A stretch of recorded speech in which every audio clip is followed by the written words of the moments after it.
Class 10th chemistry का chapter number है 1। कौन सा है? रासायनिक अभिक्रियाएं एवं समीकरण। तो इसके हम लोग अति लघु उत्तरीय प्रश्नों को हल करेंगे। कुल प्रश्नों की संख्या यहाँ पे 20 दी गई है। आइए देखते हैं इसका पहला प्रश्न क्या है। रासायनिक समीकरण को लिखने में अभिकारकों और प्रतिफलों को किन रूपों में व्यक्त किया जाता है, तो वो बताना है। आइए करते हैं इसका आंसर। तो देखिए यहाँ इसका आंसर कैसे लिखना है आपको, सूत्र एवं संकेतों के रूप में। किस रूप में? सूत्र एवं संकेतों के रूप में एक तीर चिन्ह द्वारा अलग अलग प्रदर्शित किया जाता है, जिसमें तीर के विपरीत जो होता है वो अभिकारक को प्रदर्शित करता है, तीर की तरफ प्रतिफल को दर्शाता है। यहाँ पे देखिए ये यहाँ पे क्या है, ए और बी क्या है, ये अभिकारक है, आपस में रिएक्ट करके प्रोडक्ट बनाते हैं सी और डी। ठीक है, ये जो तीर दिखा रहा है, ये तीर दिखा रहा है अभिकारक और प्रतिफल को, ये अभिक्रिया की दिशा भी बता रहा है। तो हम लोग आगे इसको देखेंगे प्रश्न में। तो इसका आंसर फाइनली यही आपको लिखना है। चलिए देखते हैं इसका दूसरा प्रश्न क्या है। प्रश्न क्रमांक दूसरा देखिए यहाँ पे है, रासायनिक समीकरण में अभिकारकों और प्रतिफलों के बीच तीर चिन्ह का प्रयोग क्यों किया जाता है, इसका कारण बताना है। तो ये रहा, तीर चिन्ह का जो प्रयोग करने का मुख्य वजह क्या है, अभिक्रिया की दिशा बताने के लिए कि अभिक्रिया की दिशा किस दिशा की ओर हो रही है। ठीक है, तो सिंपल तरीके से यही इसका आंसर हो जाता है। इसके बाद देखिए प्रश्न क्रमांक तीसरा क्या है। क्या समीकरण, यहाँ पे समीकरण दिया गया है hydrogen plus chlorine H2 plus Cl2, यहाँ पे तीर निशान HCl यानी हाइड्रोक्लोरिक एसिड, ये संतुलित है कि नहीं। आइए देखते हैं। LHS में देखिए हाइड्रोजन 2 है, तो ठीक है। RHS में देखिए इसके आगे लग गया, यानी ये सबके लिए है। तो RHS में भी हाइड्रोजन 2 है, क्लोरीन 2 है, तो यहाँ पे क्या है, क्लोरीन भी 2 है। इसका मतलब ये बैलेंस है यानी संतुलित है। तो ये बातें आपको यहाँ पे लिखनी है। हाँ संतुलित है, क्योंकि द्रव्यमान संरक्षण के नियम से दोनों ओर तत्वों के परमाणुओं की संख्या बराबर है, इक्वल है, इसलिए वो संतुलित है। चलिए देखते हैं 4 नंबर प्रश्न क्या है। चौथा देखिए प्रश्न है, उस अभिक्रिया को क्या कहते हैं जिसमें अभिकारक सरल प्रतिफलों में परिवर्तित हो जाता है। तो ये काफ़ी आसान सा एक प्रश्न है। तो इसका लिखना है आपको वियोजन या अपघटन अभिक्रिया।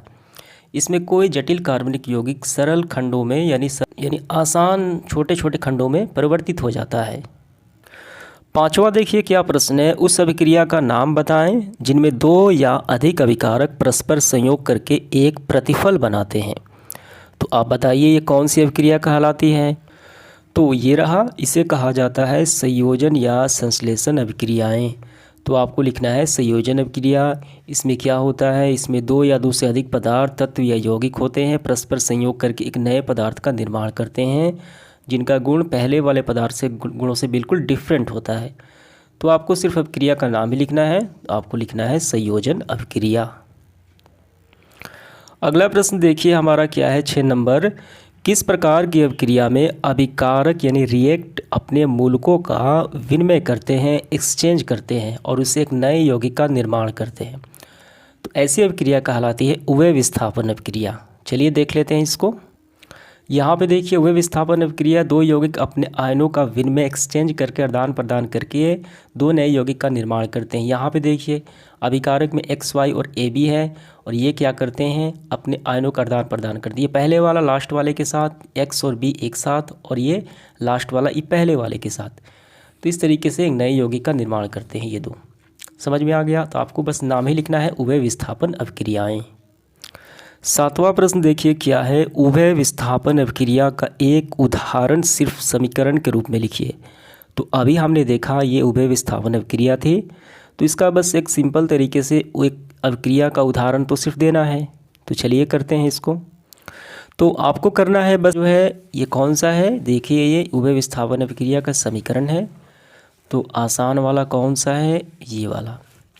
ये आप इसको नोट डाउन कर लीजिए। क्या है इसमें, यहाँ पे देखिए बेरियम क्लोराइड है, और ये बेरियम क्लोराइड जो है सोडियम सल्फेट के साथ अभिक्रिया करके क्या बनाता है, बेरियम सल्फेट और सोडियम क्लोराइड बनाता है। आयनों का आदान प्रदान होता है। ये बेरियम देखिए पहले वाला इस लास्ट वाले के साथ सल्फेट के साथ बनाता है बेरियम सल्फेट। ठीक है, हो गया। इसके बाद ये क्या है, ये क्लोरीन जो है ये किसके साथ, ये सोडियम के साथ, तो बनता है सोडियम क्लोराइड। बस यही आपको समीकरण लिख लेना है। चलिए देखते हैं इसका अगला प्रश्न।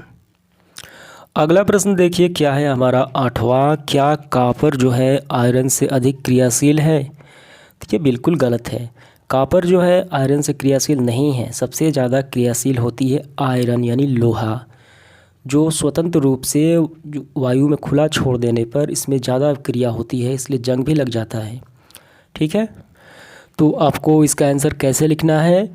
आपको आंसर लिखना है नहीं, कॉपर आयरन से क्रियाशील नहीं है।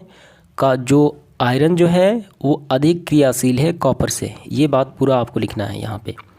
9 नंबर देखिए क्या है, क्या संयोजन अभिक्रिया ऑक्सीकरण अवकरण अभिक्रिया है?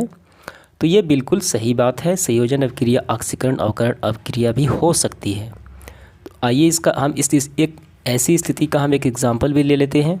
आइए देखते हैं।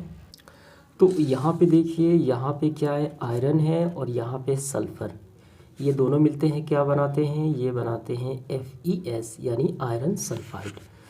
तो लोहे की जो ऑक्सीकरण की संख्या होती है वो शून्य होती है, सल्फ़र की भी शून्य होती है, और ये आयरन सल्फाइड की होती है। आयरन में 2 प्लस होती है और ये सल्फ़र में कितना होता है? 2 माइनस होती है। ठीक है, तो यहाँ पे समझना है, यहाँ पे जो ऑक्सीकरण संख्या 0 से इसकी यहाँ पे क्या हो गई, यहाँ पे माइनस में चला गया, यानी 2 माइनस हो रहा है यहाँ पे। तो इसका मतलब क्या हो रहा है? इसका अपचयन हो रहा है। ठीक है, ये अवकरण हो गया, ये क्या हो गया? अवकरण हो गया। और ये Fe का ये 0 से क्या हो रहा है? +2 हो रहा है, यानी ऑक्सीकरण संख्या बढ़ रही है। तो इसका क्या उपचयन हो, यानी ये ऑक्सीकरण हो रहा है। तो समझ में आ गया? बस यही आपको समझाना था कि संयोजन अभिक्रिया जो होती है वो ऑक्सीकरण अवकरण हो सकती है। समझ गए आप? चलिए देखते हैं इसका अगला प्रश्न। प्रश्न क्रमांक 10 में क्या है, कौन सा है हमारा? अभी 10वां प्रश्न है, क्या उभय विस्थापन अभिक्रिया ऑक्सीकरण अवकरण अभिक्रिया है? ये बिल्कुल नहीं है। ऑक्सीकरण अवकरण अभिक्रिया होती है ऑक्सीजन का जुड़ना हाइड्रोजन का विस्थापन, ठीक है, और हाइड्रोजन का जुड़ना ऑक्सीजन का विस्थापन। तो यहाँ पे उभय विस्थापन अभिक्रिया जो है वो आयनों का आदान प्रदान से होती है, तो ये ऑक्सीकरण अवकरण से लेना देना नहीं है।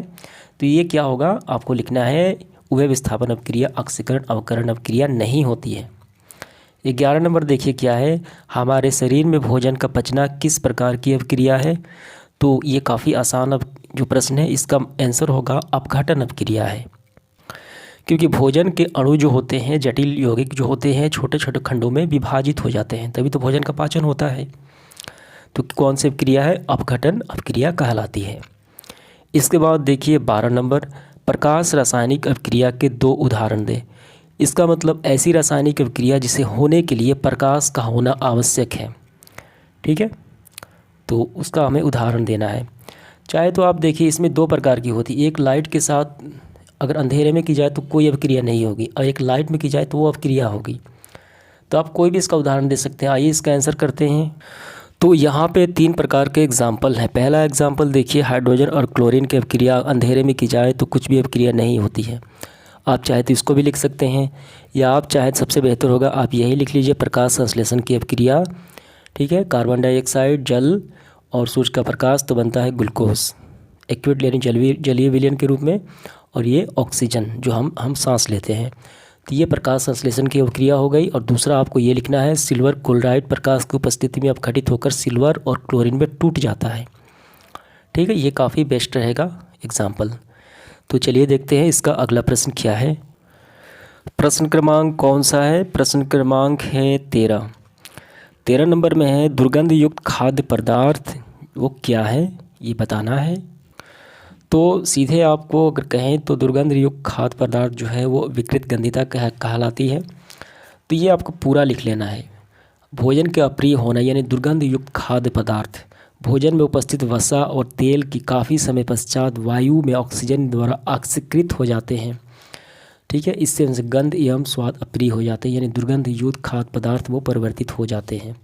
तो यही तो हमें बताना है कि ये क्या है। ठीक है, इसलिए चिप्स के पॉकेट में ऑक्सीजन निकाल कर नाइट्रोजन भर दी जाती है उसमें। तो ये पूरा आपको लिख लेना है। इसके बाद देखिए अगला प्रश्न क्या है, 14, ताज़ा खाद्य पदार्थों को सड़ने से बचाने के लिए कोई एक उपाय हमें बताने हैं। तो यहाँ पे ध्यान देना है, कुछ उपाय द्वारा भोजन को दूषित यानी अप्रिय खराब होने से बचाया जा सकता है। तो तो सिंपल तरीके से ये दोनों उपाय काफ़ी आसान है, लेकिन एक ही लिखना है, तो आप ये लिख लीजिए। दूसरा, घरों में भोजन को रेफ्रिजरेटर यानी फ्रीज में रखकर उसे ऑक्सीकरण को कम किया जा सकता है। बस हो गया। इसके बाद है हमारा प्रश्न क्रमांक 15। क्या है देखिए, निम्नलिखित रासायनिक समीकरण को संतुलित करें, हमें बैलेंस करना है। लेकिन उससे पहले देखिए ये क्या है, तो ये FeSO4 इसे कहा जाता है फेरस सल्फेट। इस फेरस सल्फेट को गर्म किया जाता है तो ये प्रतिफल के रूप में प्रोडक्ट के तौर पे ये बनता है क्या, ये बनता है iron oxide. Iron oxide Fe2O3 plus में क्या बनता है, सल्फ़र डाइऑक्साइड प्लस में सल्फ़र ट्राइऑक्साइड। ये प्रोडक्ट बनता है। ये कौन सी अभिक्रिया है, ये कहलाती है अपघटन अभिक्रिया। क्या कहलाती है, अपघटन अभिक्रिया। तो सबसे पहले हम इसको लिख लेते हैं। यहाँ पे देखिए हमने इसको लिख लिया।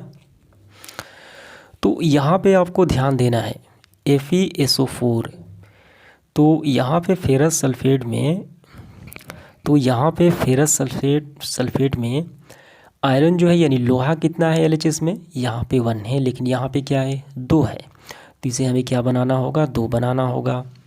ठीक है, लोहा बैलेंस हो गया। Fe तो अन्य नहीं है, यहाँ पर ही है सिर्फ 2, लोहा बैलेंस हो गया। लेकिन यहाँ पे 2 लगने से इसका मतलब ये पूरा जो है ये भी 2 हो गया, सल्फ़र भी 2 हो गया, ऑक्सीजन भी ये 2 हो गया।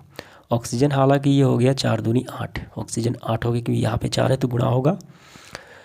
तो लोहा बैलेंस, अब सल्फ़र बैलेंस करते हैं। यहाँ पे सल्फ़र 1 है, यहाँ पे सल्फ़र देखिए कितना है, यहाँ पे यहाँ पे सल्फ़र तो 2 है, आगे लग गया, इसका मतलब सल्फ़र 2 है। तो यहाँ पे RHS में सल्फ़र 2 है कि नहीं, यहाँ पे एक सल्फ़र यानी सल्फ़र 2 है, इसका मतलब सल्फ़र भी बैलेंस हो गया।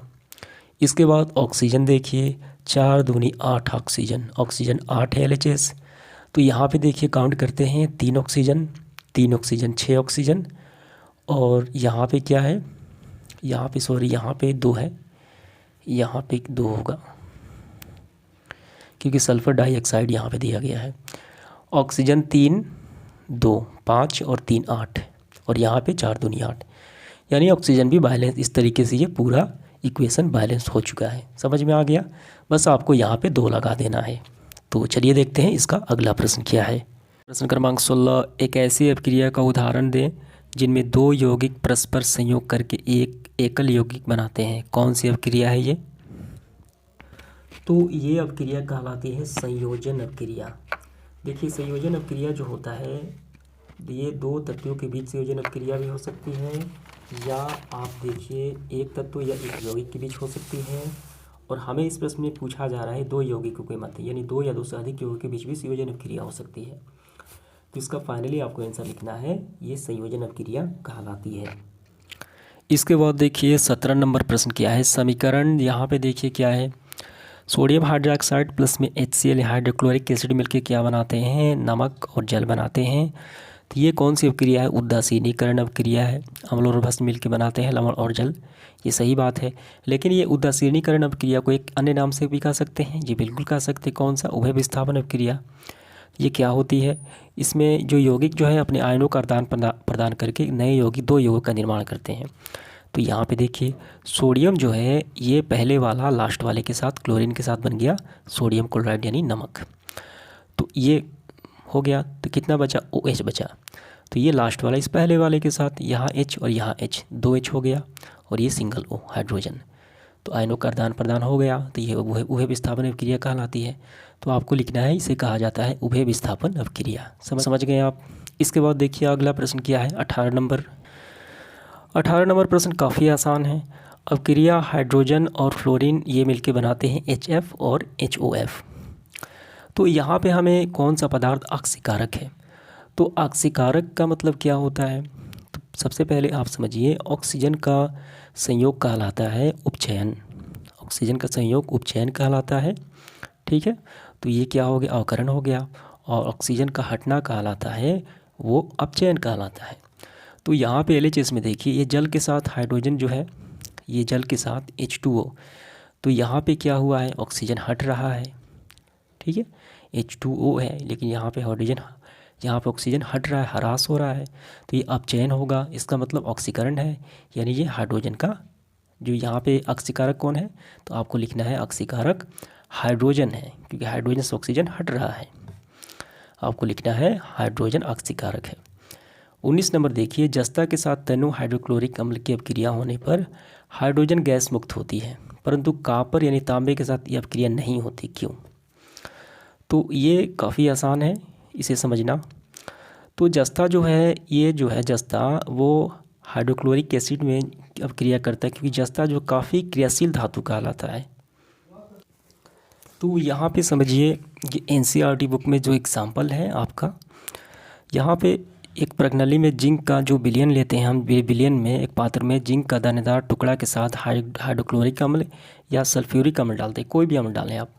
तो यहाँ पे डाला गया है, तो यहाँ पे देखिए अभिक्रिया करने पर हाइड्रोजन गैस मुक्त होता है, यानी जिंक ज़्यादा क्या है, क्रियाशील होता है, वो हाइड्रोजन को विस्थापित कर देता है HCl में। अगर यहाँ पे HCl होगा, HCl तो हाइड्रोजन को विस्थापित कर दिया तो हाइड्रोजन गैस मुक्त होती है।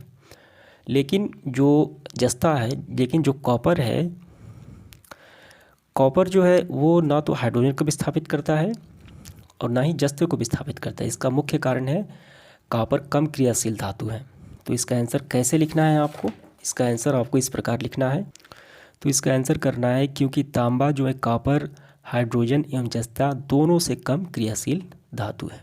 ठीक है, चलिए देखते हैं इसका आखिरी क्या है, पेट्रोलियम गैस के का प्रमुख अवयव कौन सा है। तो इसका आंसर करेंगे, तो यहाँ पे देखिए पेट्रोलियम गैस का मुख्य अवयव ब्यूटेन, आपको ये सूत्र भी लिख लेना है, प्रोपेन और इथेन। ठीक है, यानी ये सूत्र भी लिख लेना है। तो इस तरीके से ये सेशन समाप्त हो जाता है। तो मैं आपको एक बात बता दूं कि इस चैप्टर का लाइन बाय लाइन, ठीक है, नोट्स तैयार कर दिया गया है प्रत्येक बिंदु को समझाकर। तो आप उसको पहले देख लें, आपको अच्छे से समझ में आ जाएगा।